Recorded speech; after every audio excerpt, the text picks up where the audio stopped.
What's going on, casters? It's Ben, and I want to talk to you today about fixing slash changing the Sunstrike format. So we all knew going into Sunstrike that there was a design philosophy that was made in the designing of Lifestream and Sunstrike that is now changed going forward to set 8 with Snowscape, but we all were told that there was going to be a ban list coming early on in Sunstrike to kind of change around and eliminate some of the issues in Sunstrike that were because of it being designed against a full power Lifestream, and then a lot of changes being made in Lifestream that couldn't really be accounted for in Sunstrike because of how far in advance things have to be tested and designed. So today I want to talk about my opinions of where the current format sits, as well as what kind of things we might see, and some things that I would like to see to help change the format to make a better meta going forward for the rest of Sunstrike. Whether we get another change after this first list, which this is being recorded before the premiere on the 13th, so I don't know if we're getting a ban list between this and the next premiere at the end of the month, or if we're not going to get a ban list update until July. But I think we'll have some more information after this premiere on what we're going to see, but this is my thoughts kind of going into it, because I think we're still going to see a lot of the same stuff happening in this premiere. It's just what do people tend to kind of shift their focus towards in this premiere. So let's start out with our current ban list. So currently, as you can see here, we've got the Elestrals ban list up. All these cards right here that you can see are currently banned. So Sparkit, Drataya, Elechic, all these have been on the ban list for quite a bit. I really don't see any of these bans changing. A lot of these bans are design flaws in general, a lot of early learning mistakes, a lot of unfun situations that a lot of these cards make. So I really don't see any of these cards getting changed. Lavalith is one, would be fun to have it come back. And I think only in very specific situations, depending on what the Elestrals team does, would you ever consider bringing Lavalith back, and again, only to one copy. But otherwise, I don't really see any of these changing, because if you make a bunch of changes and bring back some of these, then the strategies that they were hit because of are just going to take off again and then create more unfun situations because they're back in the format, even at a singular copy. Now let's move on to our limited section. So this is our cards that are limited to one copy. You've got cards like Earthquake, Resting, Arcolith, Lockagon, Cryovern. This section I think has potential for a few changes. Unfortunately, I don't think Earthquake's going up any higher. So Earthcaster, sorry, I really don't think Earthquake's gonna get unlimited. I think depending on some changes, you could see Resting on your Laurels increased to 2. I don't know about 3 copies. I know there's a lot of discussion between whether you should even have a semi-limited list or not.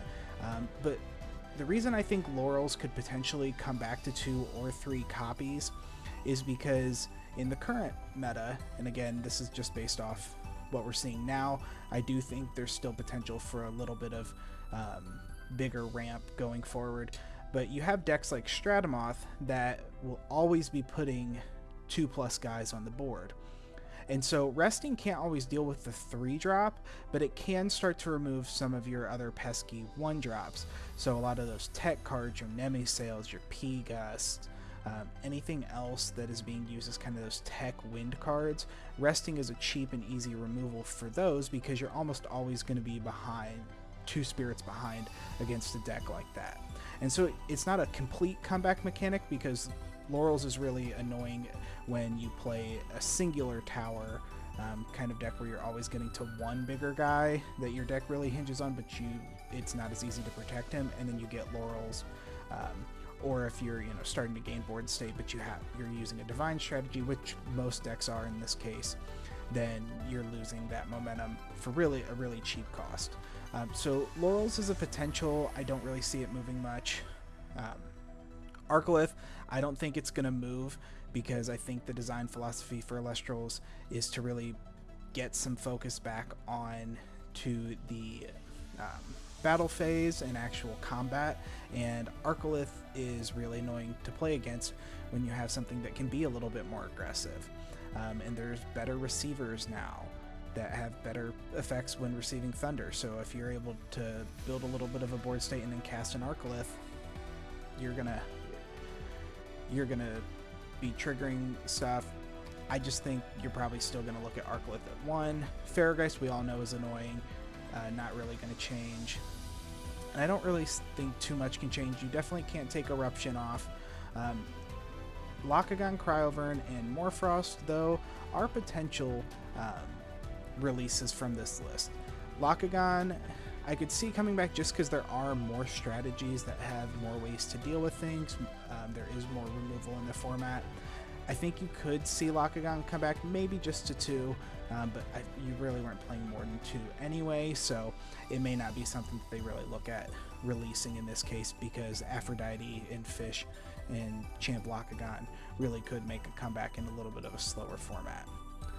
Frost could see some unlimits here. I know Morfrost, yes, Lycan is able to find stuff and then you're starting to able to draw, but we are in a format where the number 5 is and isn't as good as you think, with decks able to get to bigger guys quicker.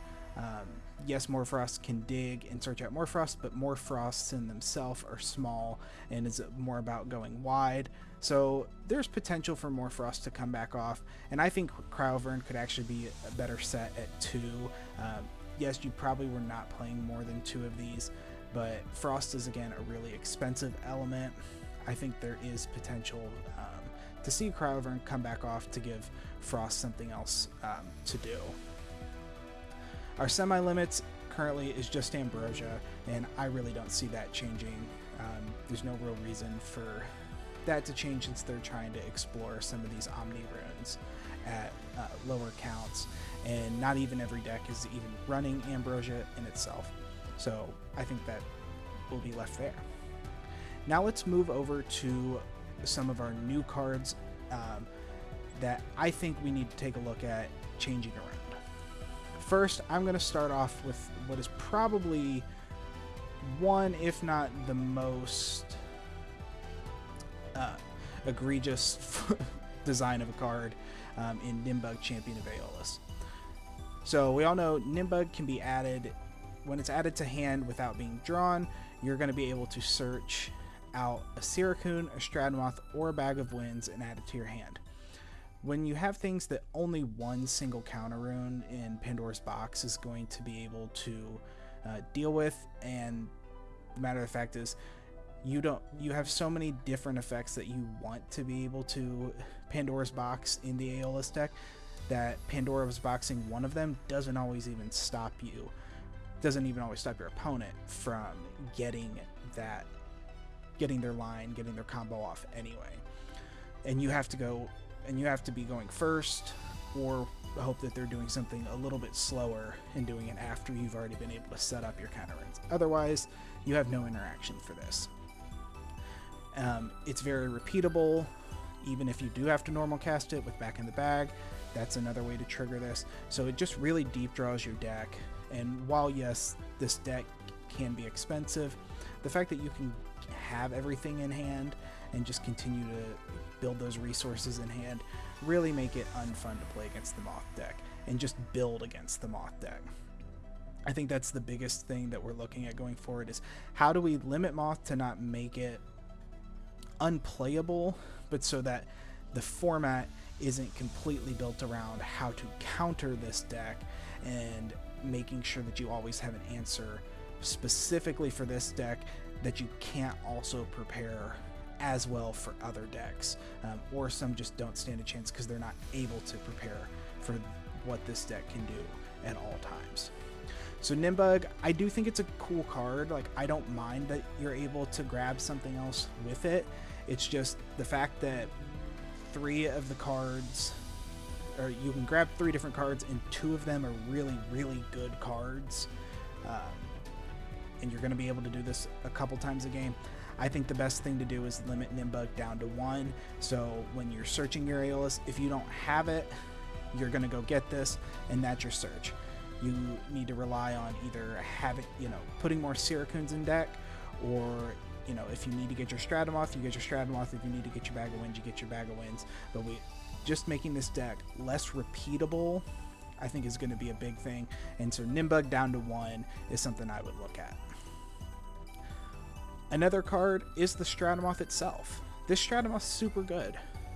I mean, you can get this guy out. He's giving you a buff because you're going to want Aeolus out with him most times. So you're probably getting a +2, +3 boost a lot of the time with the Stratamoth Champion of Aeolus, as well as your Nexusing Wind, which when you're doing this on turn 1, you're just freely doing it. You're special casting out 1 Spirit Wind Elestrals from your deck. So really good cards in Nemisail to heal and get you back up on spirits. P-Gust if you're going second, or we're a couple turns in and you're destroying your opponent's runes. Really good cards. I mean, you've even got Windgen, which both Windgens are honestly a problem. Daybreak Windgen was probably the problem over Tornadgen in the first place, so repeating that card, really good. There's just a lot of tech pieces that Wind has that we need to look at limiting. So if you move Stratamoth down to 1 copy as well, I think that also helps, because then your Stratamoth is going to be less repeatable. You need to have other top-end wind conditions in your Champions of Aeolus deck to really make it a wind toolbox deck that wind really is.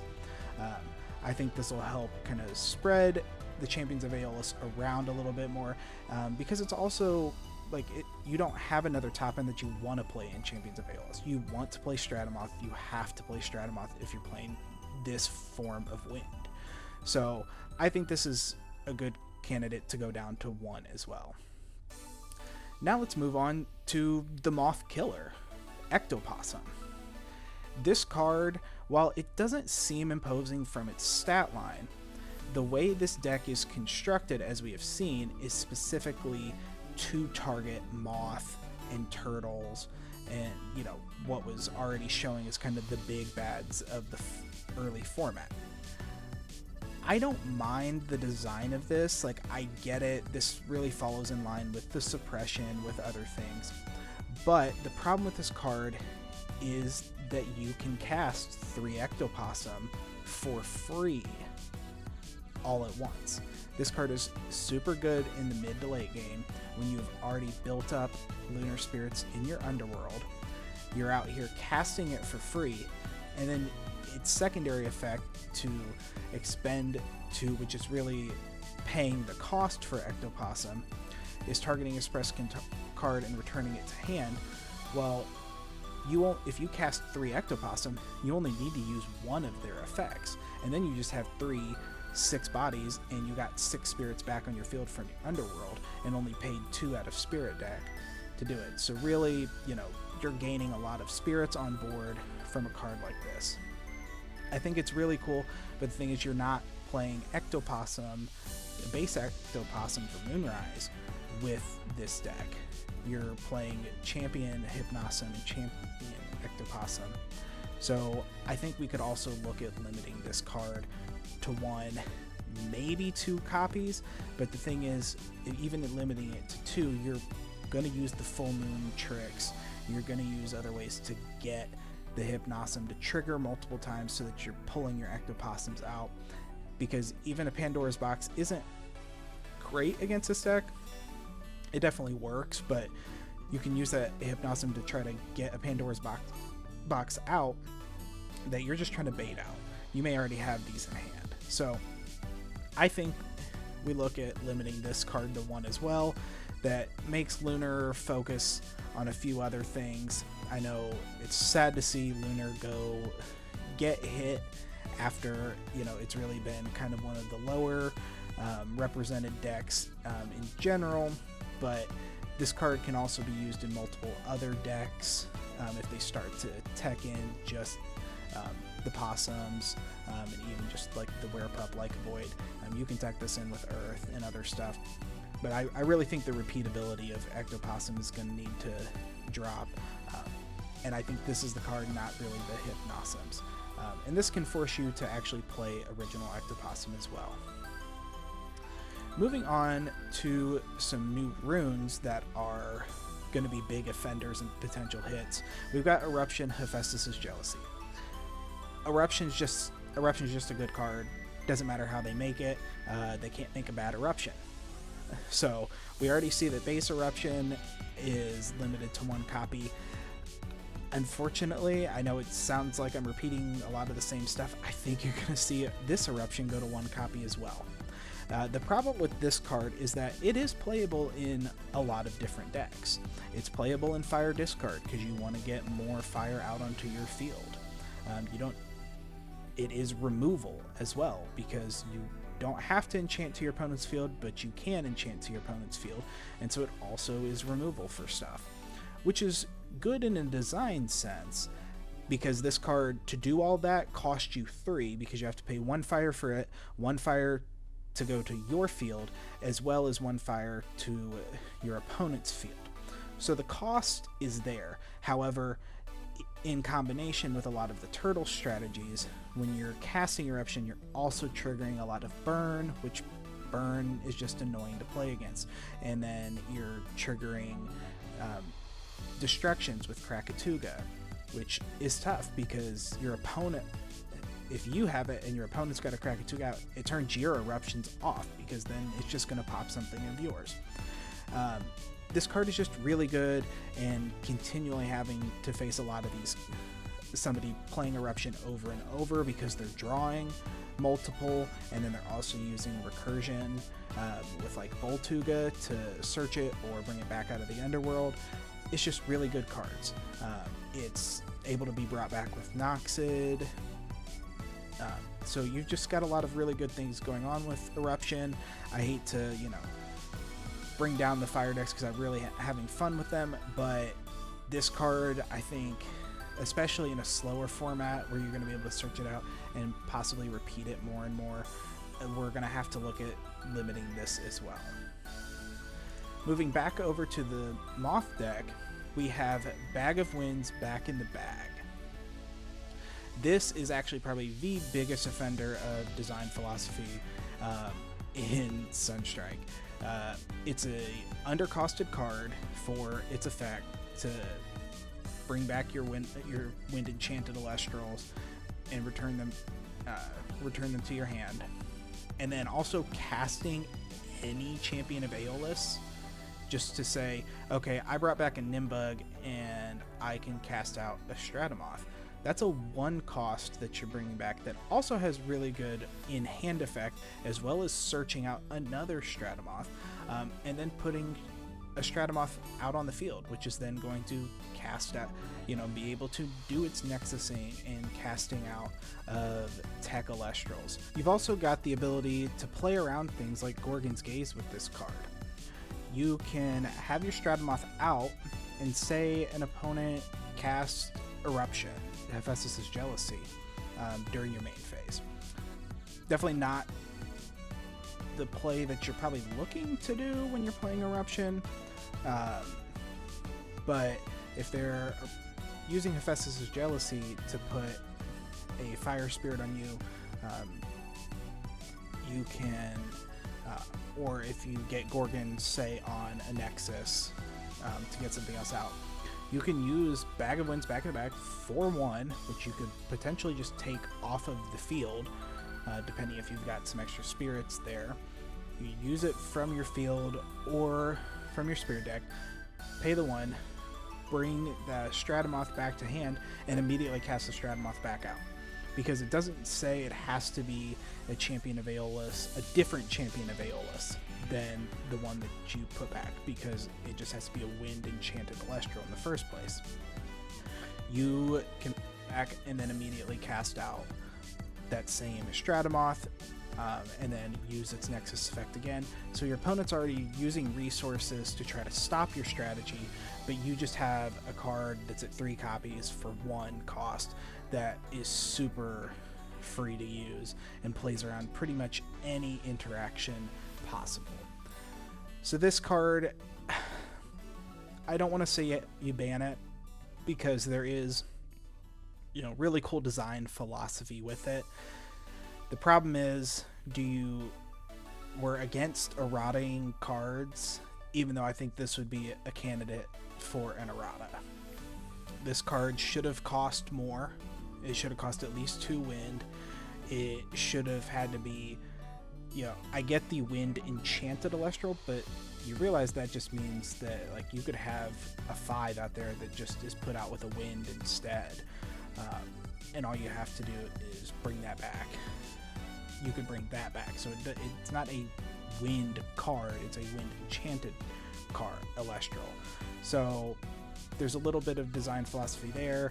I think it could have been limited to just champions of Aeolus, so you have to return a champion of Aeolus to be able to cast out a champion of Aeolus of the same cost. So if you return a 1 spirit, you can cast out another 1 spirit. If you return a 3 spirit, then you can return a 3 spirit. There's a lot of different design philosophy around it that I think could have been considered. I don't know how much was considered. Again, I'm not a tester. I don't know what it was tested, like specifically against how it was working against those kind of decks and why it ended up as it ended up. But this card has to change in some capacity. So again, these early lists, I haven't really seen anything that I think has to be outright banned from the format, but I think we're going to see a lot of limited list increases here. And this is another one of them. I think, just like the Stratamoth, you either need to have to draw this Bag of Winds so you're not repeating it, or when you use your Nimba, you have to be considering, do I need the Bag of Winds right now and put that into my hand, or do I need Stratamoth? And you're only going to go get one or the other. So I think we're looking at a limit on this. So let's move on to some new not some new cards, but some cards that are older that might also see hits depending on how some of these other cards get changed around. And so we're going to stay in the wind element, and we're going to go back to Aviolith Champion of Hermes. So we saw a temporary ban list at the end of Livestream to try to give some extra life to decks that weren't seeing any use and weren't really able to compete at the same level, and just to switch things up from a really stale format. So here we've got Aviolith Champion of Hermes that was limited to 1 copy. And this was done because having 3 Aviolith in your deck really allows the Hermes deck to reduce its cost and heal spirits back, and can do that somewhat repeatably too in the right game state. It was done to make Hermes stay a little bit more expensive and have to consider other things in its deck to be a little bit more teched out, still compete, which it still has shown pretty decent life even with 1 copy. I think as we scale the format back, we're going to see another increase in Hermes dominance, and even though it's a skill intensive deck, I think you're going to see a lot more Hermes be played because of some of the new stuff it got, especially with Toxiswarm, Champion of Hermes, being able to search the Hermes Trickery, being able to just go Aviolith for Aviolith and keep that cycle going. I think you're really looking at this going back down to 1 as well, because then you have to consider other things in the deck, potentially including like the Rhynymph Champion of Hermes, to be able to reduce your Hermes cost. The next card from Livestream that I want to talk about is Rise from the Shadows. This card has shown that it can be a real issue, especially with the Posthumous deck. Flavor-wise, this is a great card. I like what it does. You get to keep it out, but again, we're paying 1 to freely get out an Elestral using Lunar from your Underworld. If it was properly enchanted and was a Lunar, you're bringing it back out for pretty much free. You know, we're paying 1 to rise a 2 cost, 1 to rise a 3 cost. That can get really egregious when this copy's at 3 cards, and no matter what your opponent does to remove it, you're just able to repeat it and bring it back.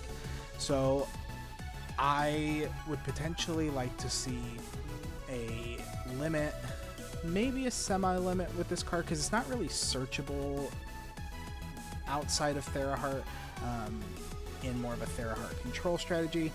Yes, Champion Theraheart can search out Lunar counter runes, so you know that deck, if that sees a rise in play, this could be potentially a card that we might want to consider going to 1 instead.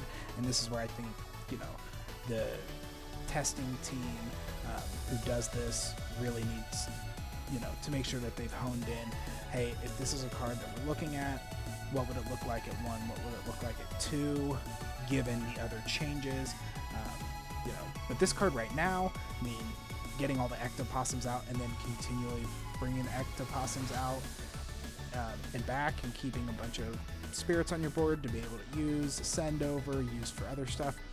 It's just really, really tough to compete against in those kind of strategies that just continually keep their stuff on the board no matter what your interaction is. It's really tough. So potentially this down to 1, maybe 2.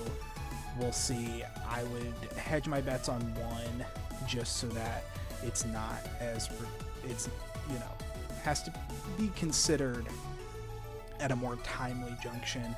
Say, do I really need this Elestral to come back out because it facilitates the rest of my strategy on the next turn? Or no, I have something else that I'm building towards that I need that card, so I need to save this to be able to get to that card, or once it's out, this needs to be the card that stays on the field. Another offender of base set design, P-Gust Champion, no, not Champion P-Gust. I don't think Champion P-Gust is egregious at all. Just base P-Gust. Base P-Gust has always been one of those cards where it's like, once we get the cards that can really work with this card to break things, like to break this card, it's going to be an issue. And it's shown to be an issue in most any format where wind cards and wind toolbox cards were playable. P-Gust, when it receives 1 or more wind, you can target and destroy a rune. Just like Lavalith, just like other things, where we make a card that can do its job and everything else, like, it's just egregious. And especially when it's very repeatable with your Stratamoth, you're going to cast this P-Gust out if they have no way to stop your Stratamoth from doing so. You're going to destroy something, or you're going to eat a Gorgons, which is a great card to hit as well, because then your Stratamoth is more freely able to hit in. If they're not doing it, then, you know, you're able to potentially cast this out, this be the card that you bring back to hand, and then cast a Stratamoth out with Stratamoth Nexus to cast another P-Gust. You know, it's hard enough when you have to worry about, okay, how do I make sure to stop this one P-Gust from destroying everything, to then, hey, you might have stopped one P-Gust, but I might be able to just hard cast another P-Gust. Or you weren't able to stop both my P-Gust and my Stratamoth, so I'm going to repeat this. On the next turn, I'm going to I'm going to Nexus 2 P-Gust to be able to trigger it, and I'm going to cast out another P-Gust, and I just destroyed 2 of your runes for one cost. Pretty free. And then, oh, don't worry, I could play something like Tower of Winds, I could play, Circle the Sky, I could hard cast a base Exaltair, Nexus again, burn. The further it goes, the harder it is to, you know, for your opponent to even come back, because they can't even set up a board that's going to be able to interact in certain situations, because there's only so much it can do, and you're just going to pick apart their board. So I think this card really has to go to 1. If not, this might be the card to ban. Just being able to destroy a rune. We've seen that new cards that do things that destroy a rune, we're targeting face downs a lot more. And I don't really have a problem with this, because your face downs, you're setting it in hopes that you're going to get the situation that you can use it for. You can still chain the tsunamis, the altar of stars, other stuff. You know, it's still targeting to destroy, but the fact is, like, there's other really cool decks like Ares that want to be able to use their artifacts, to want to be able to use their stadiums, and have the Divine out, have Ares out.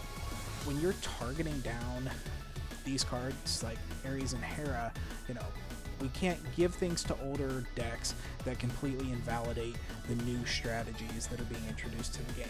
And right now, Hera and Ares are kind of invalidated by the fact that Moth and Champions of Aeolus are so good, and part of that's due to a card like P-Gust.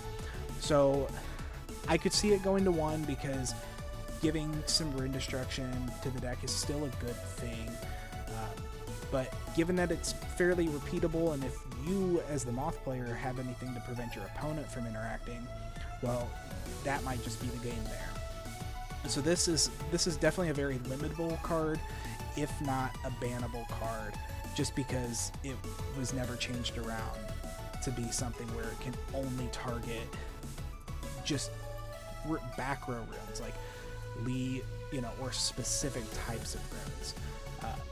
But I think if we limited it to face down runes, this card wouldn't be as bad. But in its current state, it's too good of a small little bird to continue to be a 3. Now, going to some cards that I'm not too sure where they're going to end up in terms of if they're even touched at all, but could potentially see some changes.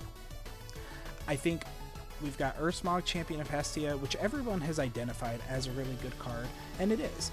It's a small guy. He's not there to do a bunch of offensive damage, but the fact that when you cast it, you can Nexus, and then when you do, you can special cast a 1-spirit Elestral that's a Champion of Hestia, or an Ursa from your deck. The Bears deck in a slightly slower format, Bear Bomb is still really good, and there's multiple ways to do Bear Bomb now with all of the new Bear support, and really making it a Champions of Hestia deck. I think this card might wind up seeing its true potential in how broken it is. I know the results haven't really been there right now, but when you scale back some of the other decks, this deck just gets better, and some of its variants also get better. So I think this card might also be one that you see go to maybe 1, maybe 2. It's definitely not a bannable card. Like, this card needs to exist for the deck, and we've shown that it's not really egregious right now, but depending on testing, like I've said with some other cards, if they see that this deck gets really good when you scale back some other decks, I think we could see Ursmog have to take a step back and either go down to 1 or 2 copies. And then another one, this was another one of our temporary limits in base Aetheros. So this card, in that slower format, draw power has been good in general, but in a slower format, draw power is really good. And as we scale back some of the removal in the format, being able to combine this with the Champion Aetheros, you know, play the Aphrodite deck, again, you know, it's going to facilitate the decks like Lakagon. I wouldn't necessarily be mad if we kind of left the Lakagon side top end where it is and kind of leave that base Lakagon at 1, so it doesn't have to be the top end to that deck that's a little bit more egregious, while we still have other things that might be able to deal with a fish format. But then we can, you know, switch over to the Starbit side of Aphrodite, which I think is really cool and would probably see a step up in play playability in a set or in a format that's scaled back a little bit from its current state. So this card I could see potentially having to go back to one copy, so we're not doing a lot of the fish draw shenanigans and just sitting there and a bunch of 5s next thing around getting all the back row. So we'll see where that goes. But these are the cards that I'm currently thinking are probably most likely to be hit. We'll see from the upcoming premiere on the 13th whether or not anything really is too egregious after that, besides some of these cards. But look to see whenever we find out that we're actually going to get the ban list, which I believe is probably by the end of the month, but just whether it is in effect for the premiere after this one, or it's going to be in effect before, we'll have to see. So let me know in the comments what card you want to see hit and why, and I'll catch you in the next one.